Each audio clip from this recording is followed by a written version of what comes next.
새벽부터 이제 혀가 잘 안 돌아가시는 그런 이름들이 계속 나왔는데요. 오늘 이 느헤미야 11장 10절로 21절의 말씀을 이제 본문으로 해서 하나님의 위로를 누리는 믿음 공동체, 이런 제목으로 같이 말씀을 나누겠습니다. 오늘 본문에 이제 아침부터 돌아가지 않는 혀로 이렇게 발음할 수밖에 없는 이름들을 쭉 읽었고, 또 거기에 이제 몇 명의 인원의 숫자들을 함께 나누셨습니다. 이 본문에 나왔던 이런 내용들은 이제 예루살렘으로 들어가서 예루살렘 안에 정착할 사람들의 규모를 기록을 하고 있습니다. 그 정착에 관련된 사람들의 숫자가 설명된 것이 이제 오늘 본문의 내용입니다. 그런데 그 명단은 그냥 이루어진 것이 아니라 보시는 것처럼 느헤미야가 1차 포로 귀환 자들의 인구 조사를 정확하게 마쳤던 것을 이제 느헤미야를 우리가 나누면서 한번 살폈습니다. 그런 모든 정황들을 가지고 당시 유다 인구 전체의 한 10분의 1을 제비를 뽑아서 이 예루살렘에 정착하도록 하는 그러한 이제 모습들을 가지고 있습니다. 물론 이 인구 조사를 통해서 이스라엘 백성들 가운데 아마 스스로 느끼는 사람들도 있었을 겁니다. 내가 다시 예루살렘에 들어가서 거기서 이제는 어떤 사명을 감당해야겠구나라고 자원해서 옮겨진 사람들도 있었을 것이고요. 그런데 대부분의 사람들은 그런 사람들이보다는 10분의 1 정도가 제비 뽑기에 뽑혀서 예루살렘에 이제 이주해서 정착을 하게 되는 그런 상황들을 보게 됩니다. 느헤미야 당시에 이스라엘의 인구수를 정확하게 파악하는 것은 이제 어려울 수밖에 없습니다. 그런데 에스라 2장 64절로 이제 64절로 65절에 나타나는 1차 포로 귀환한 사람이 약 5만 명 정도 되는 것을 보게 됩니다. 에스라 2장 64절에서 65절의 말씀을 보면 온 회중의 합계가 42,360명이요 그 외에 남종과 여종이 7,337명이며 노래하는 남녀가 200명이요. 그래서 이렇게 세 부류의 사람 온 회중 42,360명에 남종과 여종이 7,337명입니다. 그리고 노래하는 남녀 200명 합해서 정확히는 이제 49,897명, 약 5만 명 정도의 사람이 1차 포로 귀환 가운데 예루살렘으로 이제 이스라엘로 돌아오게 됩니다. 그래서 한 5만 명 정도라고 하면 최소한 10분의 1, 5천 명 정도가 예루살렘으로 이주했다라고 볼 수가 있습니다. 그리고 2차와 3차 세 번의 포로 귀환 자들 대부분이 예루살렘에 정착했을 것이다라고 봅니다. 그리고 스스로 예루살렘에 정착한 사람들도 있었을 것이고, 그런 모습들을 감안하면 대략적으로 이 느헤미야 당시에 예루살렘에 1만 명 정도의 사람들이 이제 정착 가운데 힘입어서 예루살렘에 거주하게 되었을 것이다라고 정착 인구를 잡습니다. 오늘 본문은 특별히 이제 예루살렘에 거주하게 될 제사장들과 레위인들의 명단이 담겨져 나와 있습니다. 먼저 함께 10절의 말씀을 같이 읽어보겠습니다. 제사장 중에는 요야립의 아들 여다야와 야긴이며라고 되어 있습니다.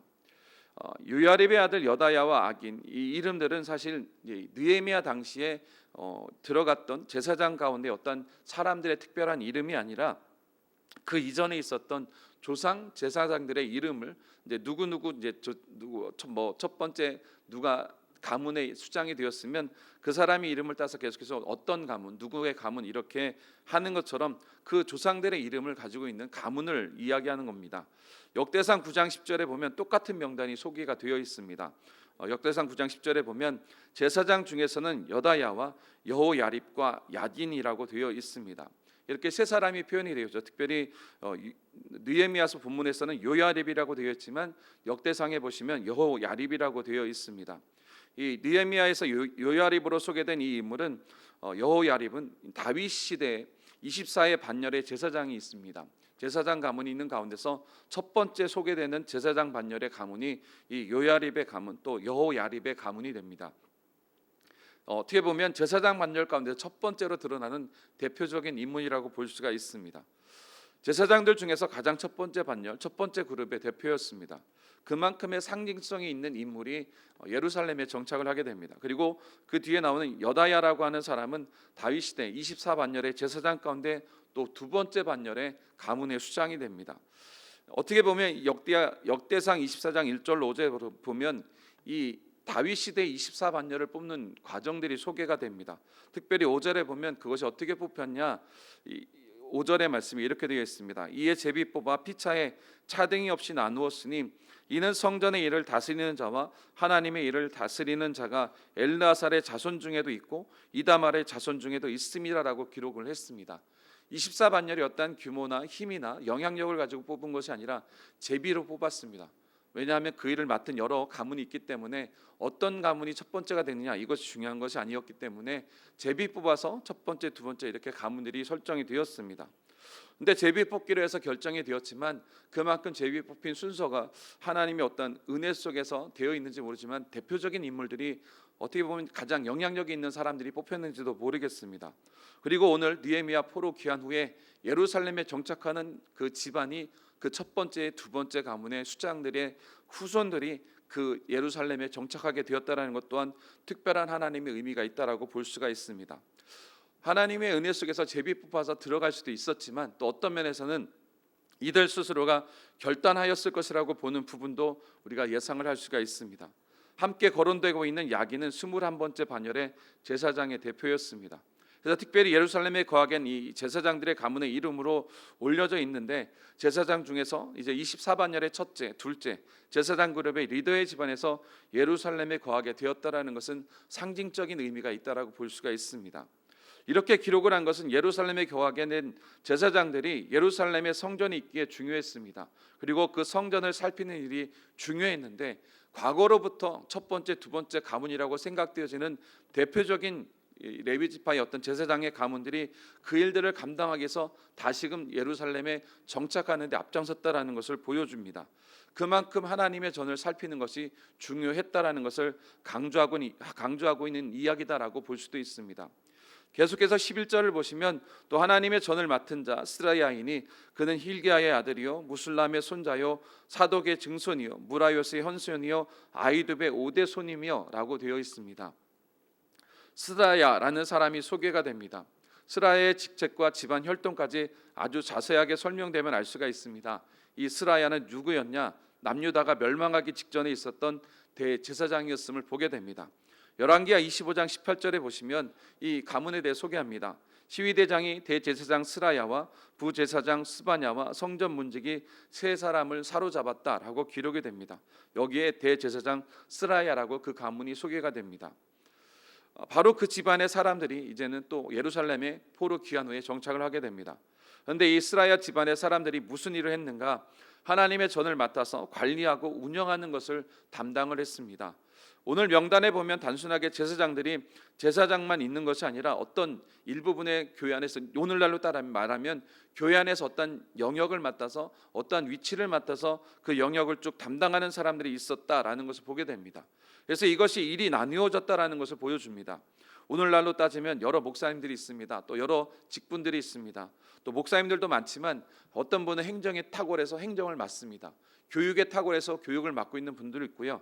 어떤 분은 찬양을 참 잘합니다. 찬양 사역에 특화가 되어서 찬양 사역에 중점을 가져하는 그러한 분들이 있는 모습들을 보게 됩니다. 이것이 아주 이상한 것이 아니라 성경적이라는 모습을 보여주는 근거가 됩니다.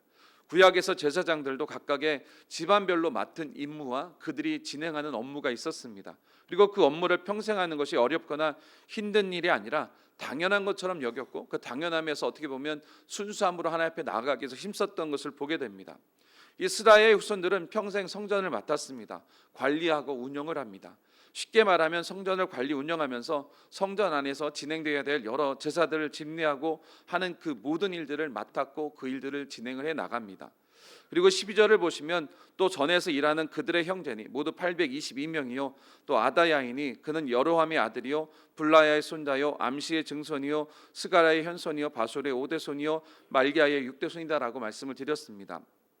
스라야 가문의 사람들이 예루살렘에 거주하면서 이 성전에서 일하는 역할을 감당합니다. 그래서 그 수가 822명이다라고 기록을 하고 있습니다. 많은 수의 스라야 가문의 사람들이 성전을 섬기는 일을 감당하고 있었습니다. 일이 성전을 섬기는 것이 오늘날로 따져본다면 예배와 관련된 예배 사역에 관련된 모든 일을 감당했던 그러한 가문이었습니다.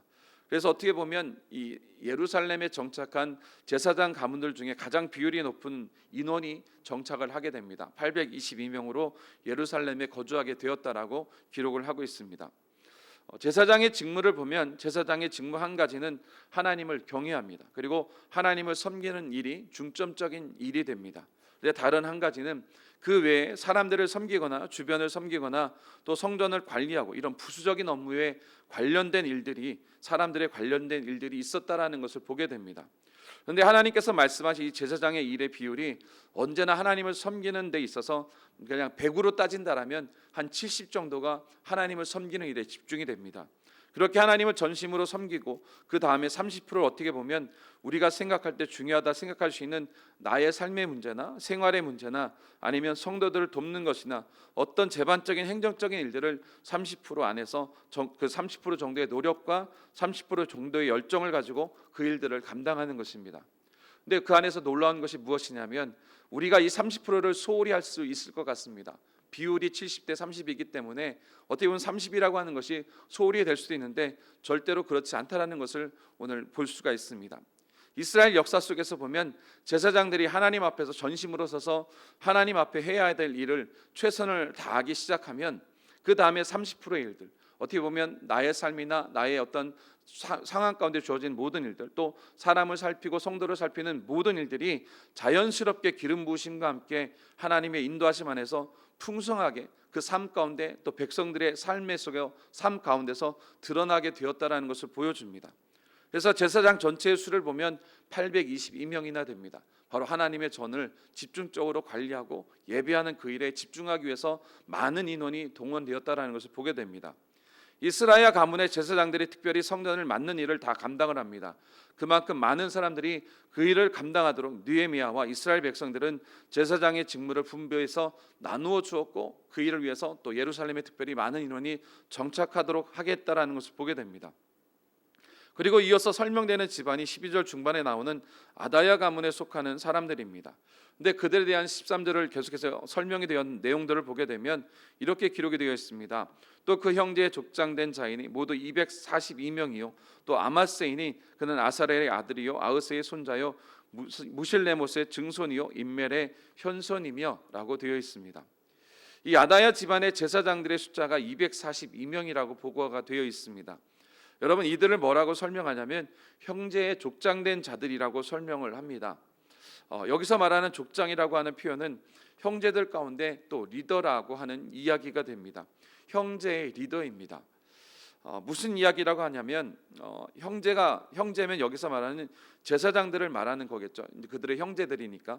그런데 제사장들의 리더 역할을 했던 사람들이 누구였냐? 바로 아다야 집안의 제사장들이 그 형제들 가운데 또 리더의 역할을 했다라고 설명을 하고 있습니다. 이게 조금 어떻게 보면 제사장들이 리더가 되고 있는데 그 리더 속에 또 리더라고 하면 그냥 교회로 따지면 담임 목사님 이렇게 생각을 할 수도 있는 부분이 되겠죠. 근데 이 성전을 섬기는 사람들보다 더 높이 있었던 사람들이 있었냐라는 뜻으로 이제 이해를 할 수도 있는 부분이라고도 생각이 되어지는데 그런 이야기가 아니라 이 아다야 집안의 제사장들이 맡은 역할이 이제 제사장들 가운데 리더의 역할입니다. 제사장들 가운데 리더의 역할이 무엇이냐? 제사장들을 가르치고 교육하는 것이었음을 말하고 있습니다. 다시 말하면 제사장들이 그 제사장의 역할을 온전히 감당하고 또 더 깊은 영적인 자리에 나아갈 수 있도록 그들 가운데 계속해서 하나님의 뜻을 공급하고 나누는 그러한 어떤 가르침의 역할을 가지고 있는 것이 이 아다야 집안의 모습이었습니다. 제사장이 어떻게 보면 교사의 역할을 제사장의 또 다른 교사의 역할을 했던 것이 이 242명의 아다야 가문의 사람들이었습니다. 어떻게 보면 이것이 참으로 귀한 것입니다. 제사장들이 그냥 계속해서 예배만 반복적으로 하고 짐승을 잡고 짐승의 피를 뿌리며 번제하고 이런 역할들을 계속한 것이 아니라 그들의 계속해서 주어지는 배움의 자리가 있었다는 것을 보여줍니다. 그리고 그 일을 전문적으로 감당하는 아다야 사람들이 있었다는 것은 참으로 귀했던 것이라고 생각을 합니다. 제사장들이 단순하게 부모로부터 배웠던 제사의 방식이 이런 것이고 제사의 틀이 이런 것이야, 번제 드릴 때는 이런 것이야, 그거 배웠던 것으로만 끝나는 것이 아니라 그 사역을 함에 있어서 어떻게 보면 그냥 반복적인 것에 지루한 일상처럼 여겨지는 그것에서 하나님의 뜻이 무엇이고 하나님의 은혜가 무엇이고 하나님께 어떻게 집중해야 하는지 계속해서 가르쳐주고 그것을 받아들일 수 있는 통로가 있었다라는 것을 보여줍니다. 어떻게 제사장의 역할을 바로 감당하기 위해서 그 일을 잘 감당할 수 있도록 또 가르치는 역할을 하는 것이 있었다라는 것을 보여줍니다. 그냥 오늘날로 쉽게 본다면 목회자들이 사역자들이 끊임없이 무엇인가를 배우고 받아들일 수 있는 영적인 통로 역할을 하는 그 일을 하고 있었다는 것이죠.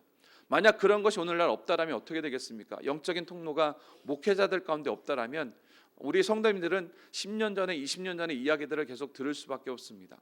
어떻게 보면 계속해서 얼마 안 된 목회자라면 2, 3년 전에 계속해서 그 설교들을 또 그 말씀들을 또 그때 있었던 어떤 영적인 흐름들을 지금도 받아들여야죠.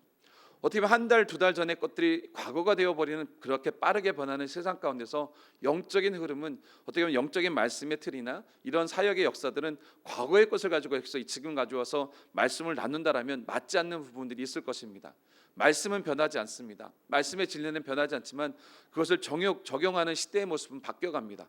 근데 계속해서 과거의 삶의 모습들을 가지고 거기에 적용됐던 것을 가지고 지금 나눈다라면 맞지 않겠죠. 그렇기 때문에 목회자들이나 사역하는 사람들 가운데 계속해서 무엇인가 공급되어지는 것이 중요하다라는 것을 보게 됩니다.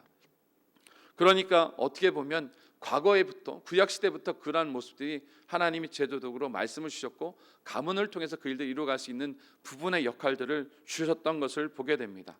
오늘 우리가 어떻게 보면 성도님들도 마찬가지죠. 우리 교회가 이제 통독을 진행을 하고 있습니다. 계속해서 어떤 영적인 흐름들을 받아들일 수 있는 것들을 교회에서 제공하고 또 담임 목사님 그것을 위해서 계속해서 노력을 하고 계십니다. 그러한 순간 가운데 왜 교회에서 사람을 귀찮게 해라고 하지 마시고요. 바로 여러분들이 무엇인가 계속 받아들이고 성장할 수 있는 것들을 제공하는 겁니다. 그렇게 참여하시고 받아들이시고 순종할 수 있는 지혜로운 성도가 되시길 바랍니다. 그것이 바로 내가 사는 것이고 내가 성장하는 것이고 하나님의 뜻 안에 가까이 나아가는 것임을 기억하시기를 바랍니다.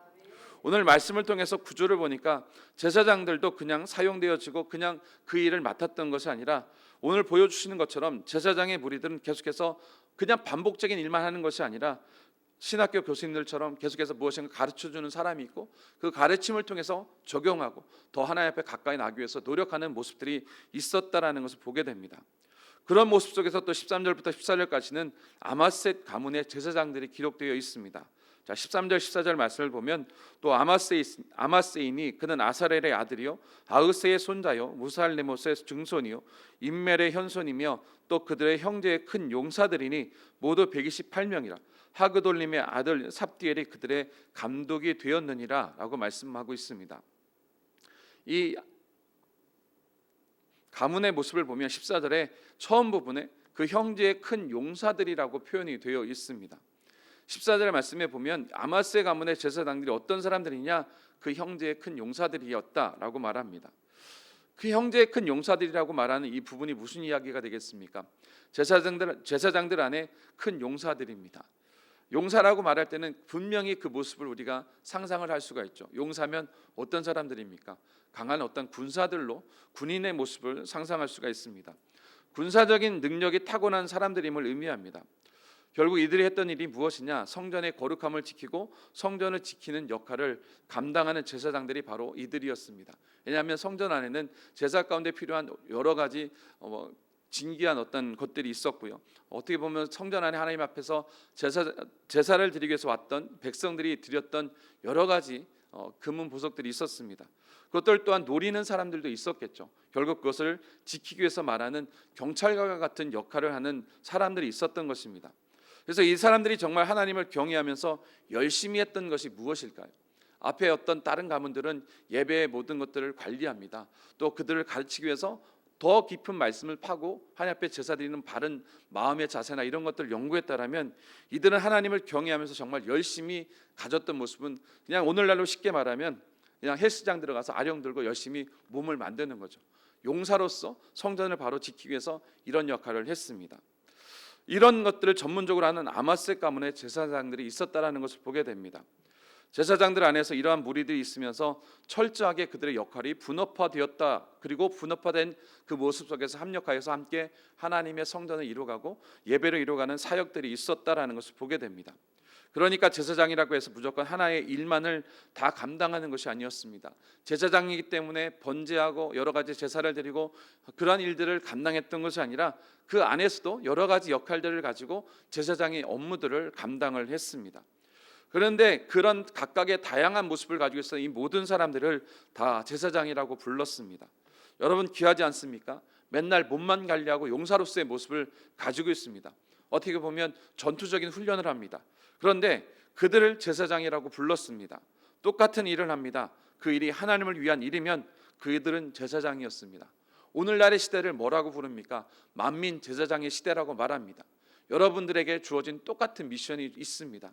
어떤 삶의 자리에 있든지 어떤 역할을 가지고 어떤 삶의 환경 속에 있든지 여러분이 그 모든 일들을 하나님의 일이라고 마음에 새기시고 그 일을 하나님의 일처럼 그 일들을 감당하신다라면 여러분은 제사장으로서의 삶을 살아가고 있는 것입니다. 근데 그것이 하나님의 일이 아니라 나의 일이고 나의 삶에 국한된 것으로 자꾸만 여기며 아둥바둥 살아가신다라면 하나님의 일과는 전혀 상관이 없는 삶을 우리가 살아가게 됩니다.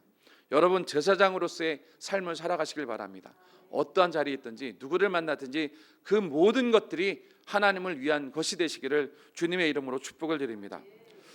예루살렘에 정착한 제사장 그룹을 살펴보면 다음과 같이 우리가 생각을 할 수가 정리할 수가 있습니다. 스라야 집안 사람들이 있습니다. 성전 관리와 예배에 관련된 전반적인 업무를 담당하는 제사장들로 822명이 배치됩니다. 그리고 아다야 집안 제사장들이 제사장들을 가르치고 영적으로 계속해서 그들에게 공급하는 역할을 했던 사람들이 242명이 배치되어 있습니다. 그리고 아마세 집안의 제사장들, 성전의 보안을 담당하는 용사와 같은 제사장들이 128명이 배치가 됩니다. 그리고 나서 이제 레위 가문의 대표자들이 소개가 됩니다. 15절을 보시면 스마야라는 사람이 소개가 됩니다. 이 스마야 집안의 레위 사람들이 맡은 임무는 구체적으로 설명이 되지 않는 것을 보면 가장 먼저 설명되면서 또 굳이 설명하지 않아도 될 정도로 이들의 일이 분명하다라는 것을 볼 수가 있습니다. 바로 성전 제사와 관련된 업무를 맡은 사람들이었을 것임을 볼 수가 있습니다. 이 레위인들이 맡은 업무는 성전 문을 열어주고 성전 기구들과 제물들을 준비하고 성전에서 제사장들의 일을 도와 섬기는 일을 하는 것이었습니다. 이 레위인들의 일을 옆에서 도와준 제사장들의 일을 옆에서 도와주는 서포트하는 일이 바로 이 레위인들의 일이었습니다. 그리고 16절을 보시면 삽부대와 요사밧 그룹의 레위인들이 소개가 됩니다. 이들은 하나님의 성전 바깥 일을 맡은 사람들이었습니다. 제사와 직접적인 연관이 없는 성전세나 11조를 모아 관리하고 모은 재원으로 이제는 성전에 부서지거나 또 낙후된 부분들을 유지하고 수리하고 보수하는 일을 담당을 했습니다. 이들은 특별히 이스라엘 백성들에게 율법의 말씀을 가르치는 교육의 역할도 감당을 했습니다. 에스라가 율법을 낭독할 때 에스라를 도와서 백성들에게 말씀을 전달하고 그 의미를 깨닫게 했던 요사밧과 같은 역할을 했던 사람들이 바로 이들입니다. 그리고 17절에서 아삽의 자손 마따냐라는 사람이 소개가 됩니다. 이 마따냐의 직무는 기도할 때 감사하는 말씀을 인도하는 사람이었습니다. 표현이 조금 이제 혼동이 될 수도 있는 그런 표현이 됩니다. 쉽게 말하면 회중이 기도합니다. 그 가운데서 찬양을 인도하는 찬양 인도자를 의미한다라고 생각하셔도 되겠습니다. 그리고 아삽의 자손들은 여호와의 전에서 찬양을 인도하는 전문가로 세워졌음을 우리가 성경 곳곳에서 찾아보게 됩니다. 그리고 마따냐가 찬양을 인도할 때 마치 두 번째 찬양 인도자처럼 그 다음에 옆에서 헬퍼처럼 부대장 역할을 하는 사람, 역할을 감당했던 사람이 박부가라고 하는 인물로 나옵니다. 그리고 또 다른 대표자 압다가 소개가 되어서 계속해서 나오고 있습니다.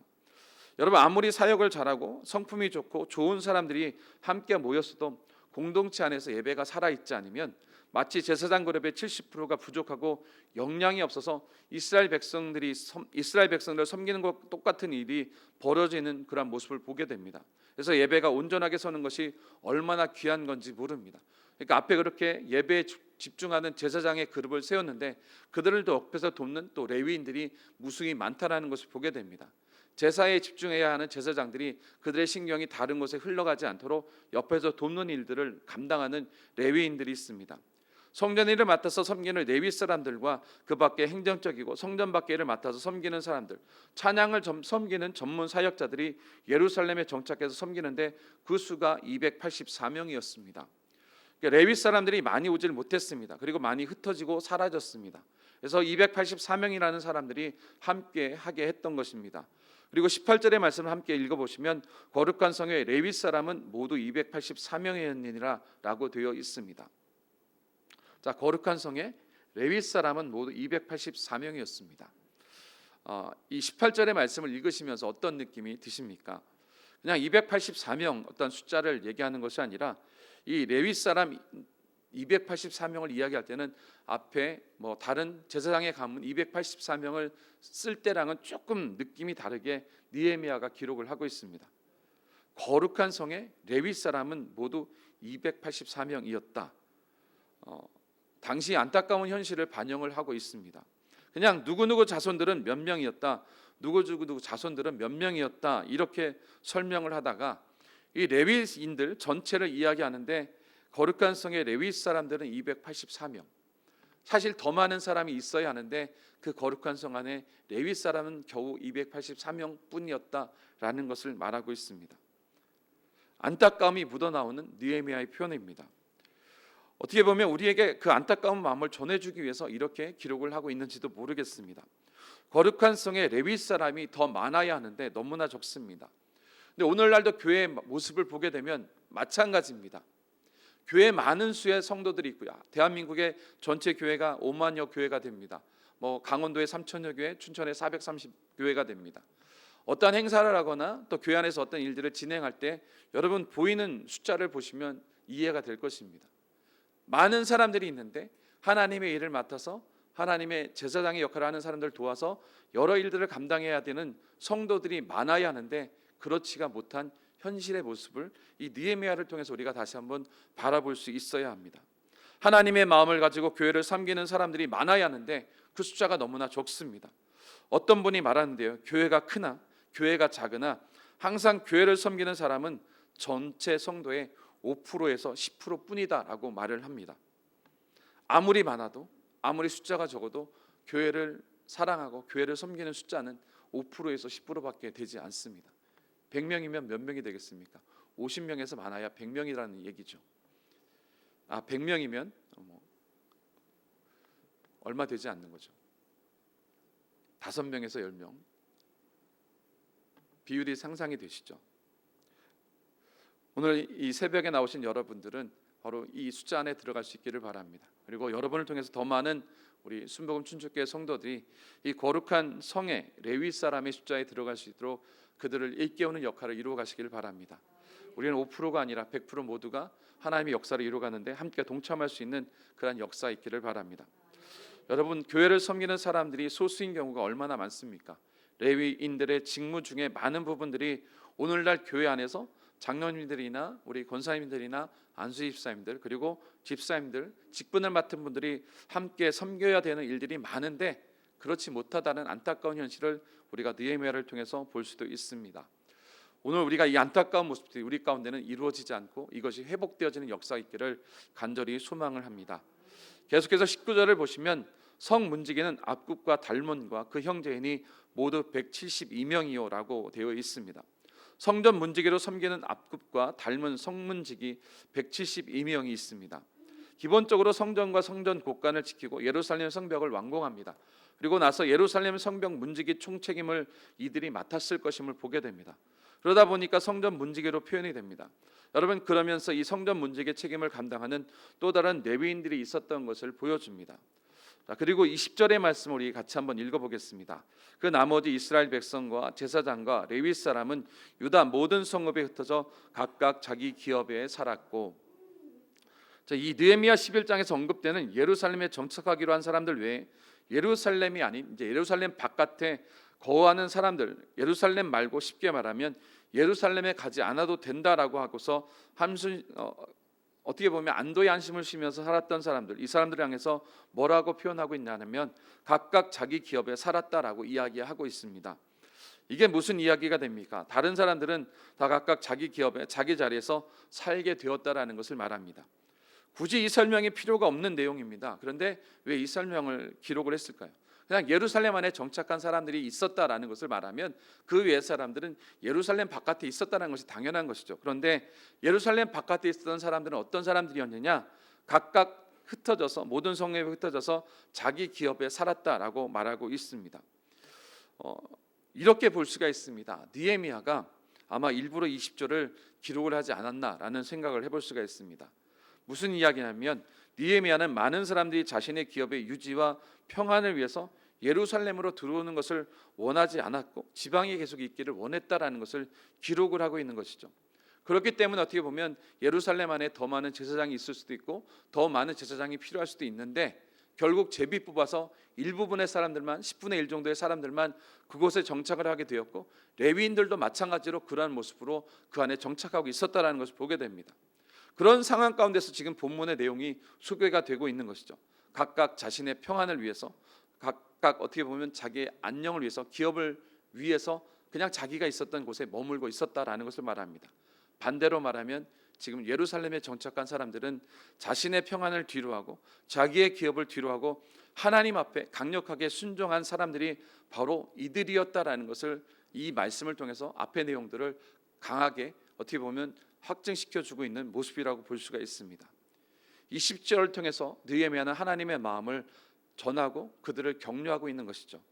그래 사람들이 다 자기 기업을 위해서, 자기의 자리에 정착하기 위해서 그 자리에 남아 있는데, 바로 너희들은 나를 위해서, 하나님을 위해서, 하나님을 경외하면서 그 자리를 뒤로하고 바로 하나님의 성 예루살렘으로 들어오는 어려운 길을 선택하고 그 일을 결정했다, 고맙다라는 것을 이 말씀을 통해서 전하고 있는 것입니다.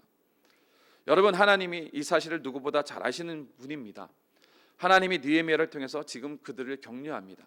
모든 것들을 뒤로하고 모든 것들을 포기하고 과감하게 순종의 길을 선택했던 그들을 격려하고 있는 것입니다. 여러분은, 하나님은 그런 분임을 기억하십시오.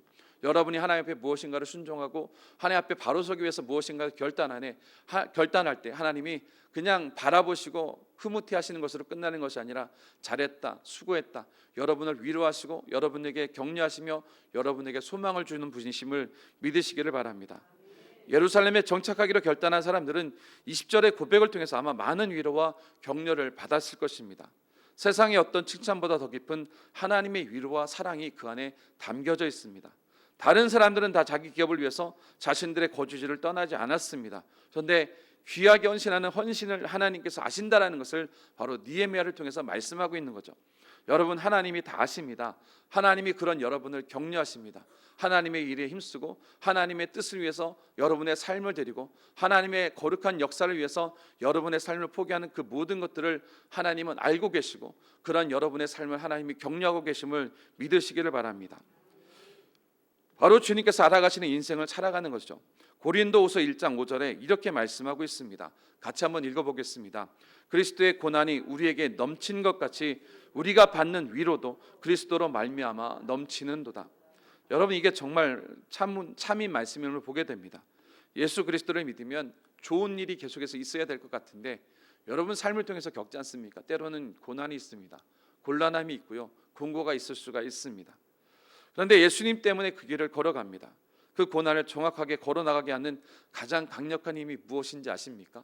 예수님 때문에 걸어가지만 그 강력한 힘은 그 안에서 주시는 하나님의 위로가 있습니다. 정확히 말하면 십자가의 삶을 살아가는 그 원동력은 우리의 의지가 아니라 우리의 어떤 결단과 결심 속에서 주어지는 힘이 아니라 하나님의 인정과 위로가 좁은 길이요, 사람들이 가지 않는 그 길을 걸어갈 수 있는 힘의 원동력이 됩니다. 이 길을 우리가 걸어갈 수 있는 이유는 오직 하나입니다. 그리스도의 위로를 우리가 받고 있기 때문입니다. 위로를 원어로 보면 격려라고도 말합니다. 격려, 우리가 어떻게 십자가의 길, 고난의 길을 걸어갈 수가 있습니까? 하나님의 위로가 있습니다. 하나님의 격려가 있습니다. 하나님 앞에 엎드릴 때 이 격려를 받아야 될 때가 있습니다. 이 격려 앞에서 담대히 서야 될 때가 있습니다. 그렇게 주님 바라보면서 하나님 앞에서 온전하게 서시는 복된 성도가 되시길 바랍니다. 오늘 제사장들과 레위인들, 예루살렘에 정착한 이들의 모습을 바라봅니다. 그들의 모습 속에는 많은 것들을 포기하는 결단과 헌신이 있음을 보게 됩니다. 또 그 역할을 감당하기 위해서 그들이 하나님 앞에 얼마나 그 중심을 들이며 살아가고 있는지 그 내용을 통해서 잠시 짐작을 해볼 수가 있습니다. 그런데 그러한 모습 속에서 하나님이 그들을 그냥 바라보시는 것으로 끝나는 것이 아니라 그들을 위로하시고 격려하시고 또한 지키시고 함께 하시는 것을 바라볼 수가 있습니다. 오늘 여러분의 헌신과 섬김의 삶들이 하나님 앞에서 기억되어지고 하나님이 그 모든 삶 가운데 위로하시고 격려하심을 기억하시기를 바랍니다. 오늘도 하나님의 그 격려와 위로를 누리시는 복된 성도가 되시기를 바랍니다. 이 새벽을 깨우며 하나님의 은혜를 사모하며 나왔습니다. 이 모든 것들에 왜 내가 이런 수고를 해야 되는지, 왜 내가 이런 어려움을 감당해야 되는지 우리가 원망하거나 불평하는 그런 모습이 아니라 하나님의 위로와 격려 속에서 또 새로운 힘을 가지시고 하나님의 선한 뜻을 또한 삶 가운데 이루고 흘려보내는 어떤 축복의 통로, 축복의 문지기가 되기 위해서 그 삶을 주님 앞에 더욱더 감사함으로 드릴 수 있는 우리 귀한 성도님들 되시기를 바랍니다. 그 삶을 결단하는 모든 걸음 속에 하나님이 주시는 위로가 충만하게 임할 줄로 믿습니다. 그 격려를 통해서 더욱더 새롭게 보신 하나님의 놀라운 섭리를 이루어가는 우리 귀한 순복음 춘축교회 성도님들 되시기를 다시 한번 주님의 이름으로 축복을 드립니다. 기도드리겠습니다. 사랑의 하나님 감사합니다. 우리 안에 역사하시는 주님을 찬양합니다. 우리 안에서 다스리시는 주님을 찬양합니다.